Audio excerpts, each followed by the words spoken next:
Hey everyone, gonna do a quick one today. What happened to Ilia Malinin in the free program at the Olympics? So let's get right into it.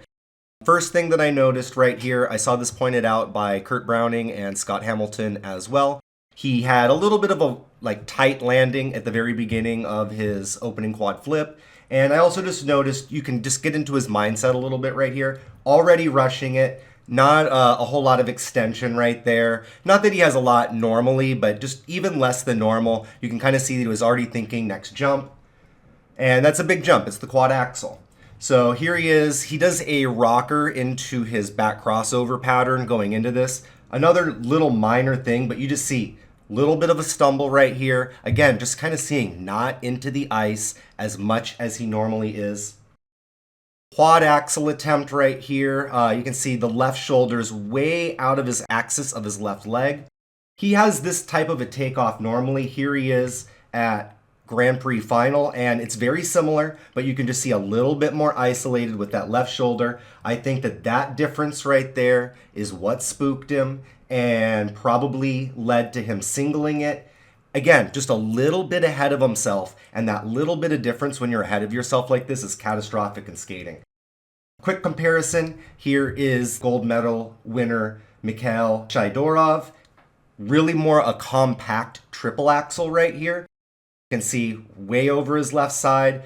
Still, again, very similar technique. He's a little bit more compact than Ilia, but you can see a lot of similar things going on right there. Head over the right side, same thing over here. They're trying to get a little torque from the right leg, and when he does it, they're both totally over that left leg.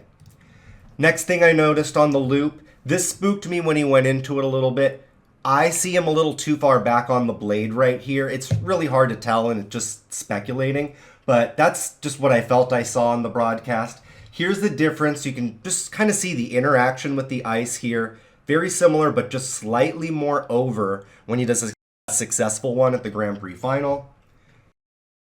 Here, again, he just looks a little bit more spread out, a little bit further back on the blade, and that just was just enough to spook him. And you can see once he gets into the air, way over his left side, he needs to be over the right, making a straight axis right here. Here is the Lutz, and again, nothing particularly wrong. Again, I just think a little bit rushed is what we see. Here is him at Grand Prix final when he nailed it. Again, a little bit more compact, different angle, it's hard to tell, slightly more forward, slightly more over the ball of the foot. Over here, he looks a little bit more spread out, front and back, millimeter further back on the blade potentially, and his left side definitely got in front of him a little bit more when he took off. Here is the quad sow attempt that turned into a double salchow. Again, same thing. I look at this and I see just this tiny little gap between the blade right here. This should be a little bit more solidified. Again, taking a look at him at Grand Prix final, it's subtle, but it's just a little bit tighter right there, and you can just see he's a little bit further in the blade.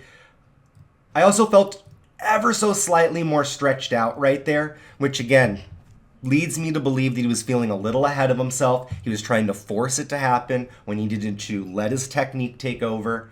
This is what it looks like when his technique is taking over. A little bit more over the left side. Things are really strongly defined. And then here's his takeoff right here. And you can already see there's that lean. He's too far out. All quad salchows are going to look like this to some degree, but he just went a millimeter past. The point of no return isn't going to happen. Again, here's by comparison. I thought this was the shot of the men's competition right here. Triple axel Euler into quad salchow. Incredible. And you can see the shades of Alexei Urmanov right here. Gorgeous left side, completely over. Right side is completely torqued back, but you can see it's stretched and held up. I love that. It keeps his right side up, and it's going to ensure that he gets into the air straight and completes that rotational axis. Congratulations on a great free skate, Mikhail. Very tough skate for Ilia. I'm sure he'll be back. He's an amazing competitor, but it just goes to show you what can happen on Olympic ice on any given day. All right, hope you enjoyed the video. I have a new one coming out in a few days that got delayed a little bit because of the Olympics, the greatest performances in men's figure skating history, and I'm hoping to make it a multi-part series, so hopefully you like it. I'll talk to you next time.